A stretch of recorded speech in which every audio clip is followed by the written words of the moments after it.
Salam sejahtera dalam kasih Kristus. Apa kabar Bapak Ibu Saudara sekalian? Tanpa terasa kita sudah berada di bulan Desember tahun 2023 dan kita merayakan Natal Yesus Kristus. Di saat ini kita akan belajar bersama dari kitab Injil Lukas pasal 2 ayat 8 sampai ayat yang ke-14.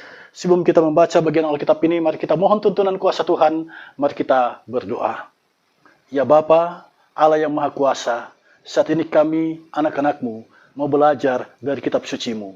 Kami percaya Engkau menuntun kami, menolong kami semua, sehingga kami mendapatkan pengertian yang benar dari firman-Mu, dan berikan kemampuan untuk melaksanakannya. Di dalam nama Tuhan Yesus, kami berdoa. Amin. Lukas 2 ayat 8 sampai ayat yang ke-14, demikian bunyinya. Gembala-gembala. Di daerah itu ada gembala-gembala yang tinggal di padang jaga kawanan ternak mereka pada waktu malam. Tiba-tiba, berdirilah seorang malaikat Tuhan di dekat mereka, dan kemuliaan Tuhan bersinar meliputi mereka, dan mereka sangat ketakutan. Lalu kata malaikat itu kepada mereka, "Jangan takut, sebab sesungguhnya Aku memberitakan kepadamu kesukaan besar untuk seluruh bangsa. Hari ini telah lahir bagimu Juru Selamat, yaitu Kristus Tuhan di kota Daud. Dan inilah tandanya bagimu, kamu akan menjumpai seorang bayi dibungkus dengan lampin dan terbaring di dalam palungan." Dan tiba-tiba tampaklah bersama-sama dengan malaikat itu sejumlah besar bala tentara sorga yang memuji Allah, katanya, "Kemuliaan bagi Allah di tempat yang maha tinggi, dan damai sejahtera di bumi di antara manusia yang berkenan kepadanya." Bapak Ibu Saudara sekalian yang dikasihi Tuhan, perbedaan itu merupakan sesuatu yang alami. Kita tidak pernah meminta untuk berbeda. Sebelum kita lahir, kita tidak meminta agar hidung kita mancung. Orang tua kita bisa saja memintanya, tapi ketika lahir ternyata sebaliknya. Kita seharusnya bersyukur jika kita dilahirkan berbeda. Bayangkan kalau kita dilahirkan dengan selera yang sama. Saya tidak bisa bayangkan banyak orang hanya mau pacaran dengan satu orang karena selera sama. Tetapi ajaib, selera kita berbeda. Kalau sama, itu bahaya. Dalam hal memandang kecantikan, kita pun berbeda.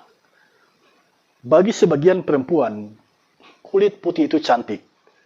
Karena dipandang cantik, hand body selalu di bawah di tas. Mengendarai sepeda motor, jaket ketat. Takut terkena sinar matahari. Melintasi jalan, payung hitam besar dibuka. Takut matahari mengenai kulit dan jadi hitam. Setiap ada tugas luar di Manado, selalu mampir di salon dan memilih perawatan wajah, facial, dan lain sebagainya. Bagi kebanyakan wanita, kulit putih dipandang cantik. Benarkah demikian? Saudara, ada sebuah kisah nyata yang saya saksikan ketika ada seorang turis berkunjung ke sebuah pulau, dan di sana dia menikmati keindahan pulau itu. Kemudian ada beberapa orang yang berkulit putih terang mencoba mendekat. Dia berharap bisa menjadi pacar dari si turis ini. Tapi yang terjadi tidak demikian. Si turis ini lebih memilih seorang perempuan yang kulitnya gelap, yang kulitnya tidak terang, yang rambutnya keriting. Dari sini kita mengerti bahwa yang cantik menurut si bule ini bukanlah yang berkulit terang, bukanlah yang berkulit putih, tetapi yang berkulit gelap dan berambut keriting. Jadi jika ada orang yang mendekati bule ini, dia lebih suka mendekat kepada perempuan yang kulitnya agak gelap, tidak terang, dan rambutnya keriting. Nah, ini selera dari si bule ini. Dia punya selera yang sedemikian itu. Jadi cantik baginya adalah yang berkulit gelap. Cantik baginya adalah berambut keriting. Itulah perbedaan yang harus kita sadari, saudara sekalian. Nah, kalau logika ini kita gunakan, bagi yang berharap mendapatkan pacar bule, ubahlah rambutnya dari rebonding menjadi keriting kayak supermi. Dan jangan takut terbakar matahari, karena semakin hitam kulitmu, semakin indah di mata bule. Dari sini kita mengerti mengapa di pantai Bali, banyak turis yang berjemur di bawah sinar matahari. Mengapa? Sebab bagi mereka kulit sawo matang, kulit yang agak gelap itu dipandang eksotik dan cantik. Mereka suka itu. Jadi, kalau kulitmu agak gelap, bersyukurlah. Bersyukurlah. Sebab bagi sebagian turis, bagi sebagian bule, itu kulit paling indah. Itu jenis kulit yang paling mahal.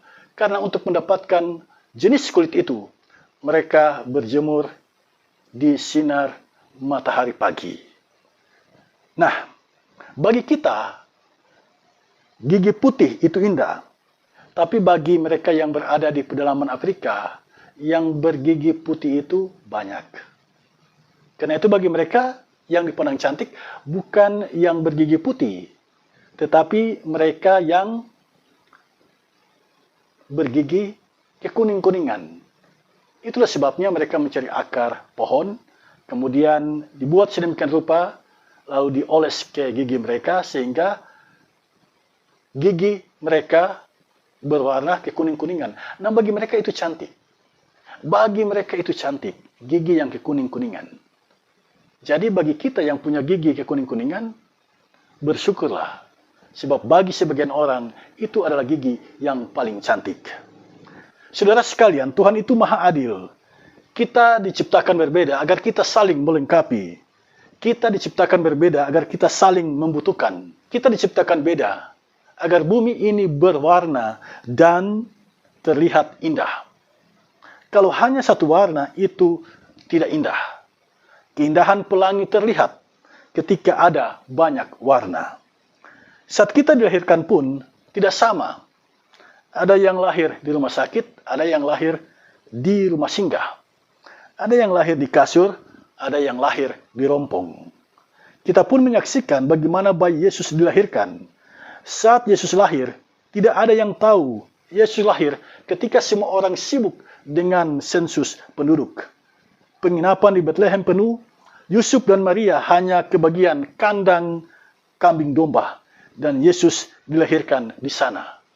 Tidak ada yang mempersiapkan persalinannya, tidak ada tabib, tidak ada kamar ber-AC sejuk. Yesus dilahirkan dalam kesederhanaan kandang. Palungan tempat makanan hewan domba dijadikan tempat bayi Yesus dibaringkan. Dalam konteks sekarang tidak ada yang dilahirkan di tempat makanan hewan. Paling banyak lahir di rumah sakit. Dan bagi yang berusia 50 tahun ke atas kemungkinan dilahirkan di rompong. Tempat tidur yang terbuat dari bambu dan kemudian dialasi dengan tikar. Saudara, ada juga yang lahir di tempat tidur yang terbuat dari kayu. Nah, saat Natal Yesus Kristus, kita membaca bayi Yesus lahir dengan fasilitas seadanya. Kamarnya kandang domba, petidurannya palungan tempat makanan domba. Jadi sejak kita lahir, kita sudah berbeda. Tempat dan fasilitas bagi kita juga berbeda. Tidak ada apa-apa, yang penting semua lahir dari rahim langsung jadi bayi, bukan jadi telur seperti pada ayam. Bayangkan saudara sekalian kalau kita lahir jadi telur. Resikonya besar. Pertama, telurnya pecah. Kedua, telurnya tidak menetas tapi membusuk. Betapa mengerikannya. Orang tua tidak bisa kemana-mana karena menjaga telur. Nah, ini yang kurang kita sadari. Bersyukurlah kepada Allah. Karena kita lahir langsung sebagai bayi, bukan telur. Sebab kalau telur, orang tua harus ribut dahulu, baru melahirkan telur. Berkotek dahulu, seperti ayam, baru telur keluar. Selanjutnya, dierami selama 21 hari. Selama masa itu duduk mengerami telur. Tidak bisa kemana-mana. Ketika masuk ibu-ibu ajak ibadah, tidak bisa. Sebab jika pergi, ada telur yang tidak akan menetas. Kita semua dilahirkan beda. Jadi perbedaan itu terimalah sebagai kenyataan. Perbedaan itu, terimalah sebagai anugerah dari Tuhan. Yesus adalah pangeran sorga. Pangeran itu lahir di kandang Bethlehem. Pangeran itu lahir di kandang binatang. Pada umumnya pangeran lahir di istana. Pangeran lahir di rumah sakit yang mewah. Pangeran lahir dengan fasilitas yang lengkap.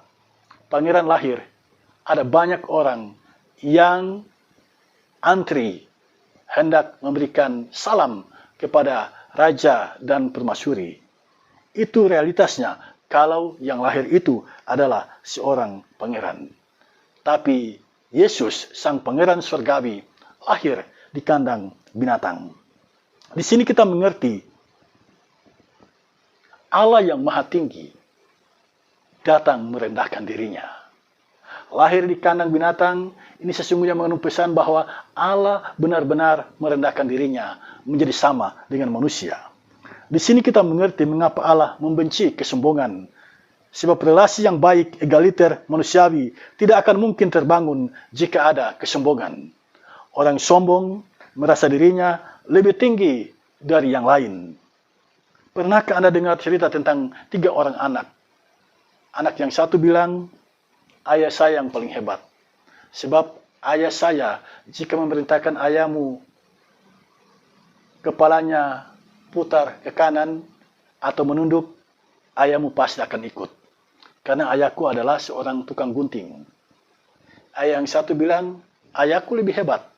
Jika ayahmu mengendarai sepeda motor, tidak mengenakan helm, itu akan ditilang oleh ayah saya. Karena ayah saya seorang polisi. Yang satu mengatakan, saya lebih hebat.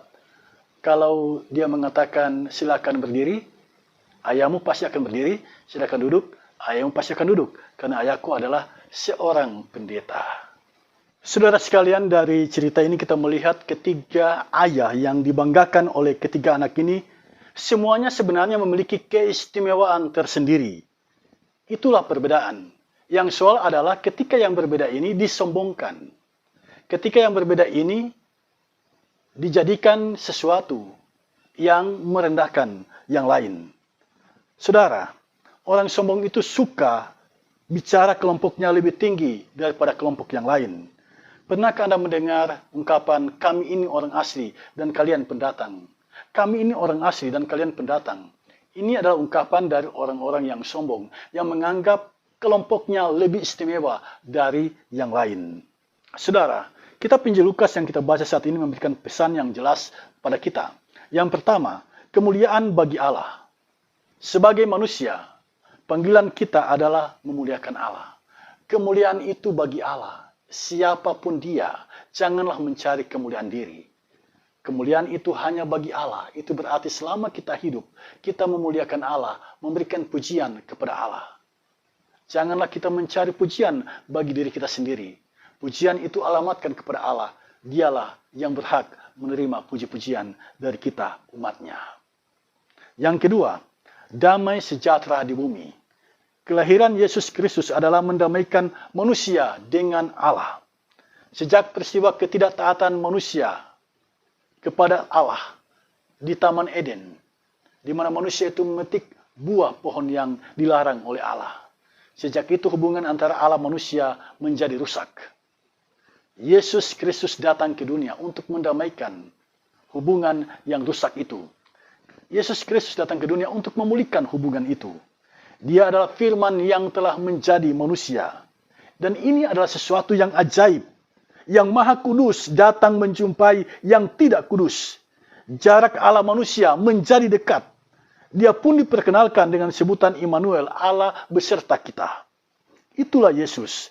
Tindakan menjumpai manusia yang berdosa, itulah kasih karunia. Yang maha tinggi mendatangi manusia, itulah kasih karunia. Yang seharusnya dihukum oleh Tuhan karena dosa, dikasihi oleh Tuhan, itulah kasih karunia. Jika kita semua berkasih karunia, damai itu pasti menjadi kenyataan. Malaikat mendatangi para gembala domba di padang Efrata dan berseru kemuliaan bagi Allah di tempat yang maha tinggi. Dan damai sejahtera di bumi di antara manusia yang berkenan kepadanya. Para gembala di padang adalah kelompok masyarakat yang kurang mendapat perhatian dari masyarakat pada umumnya. Mereka terkucil dan dianggap tidak lebih penting dari kelompok lainnya. Sungguh luar biasa, kelompok yang kecil, terkucil, tidak dianggap berkelas ini dijumpai makhluk surgawi. Itulah kasih karunia Allah. Menjumpai kelompok masyarakat yang terendah dalam masyarakat, itu adalah kasih karunia.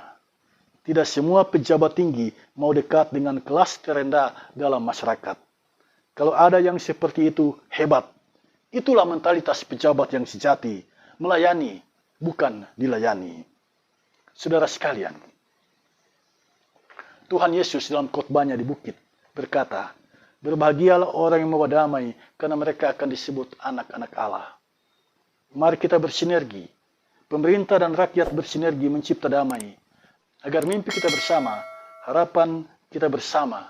Agar bangsa dan negara kita ini lebih maju lagi menjadi kenyataan. Mari kita rayakan Natal ini dalam kesederhanaan dan dengan hati yang penuh kasih sayang. Amin.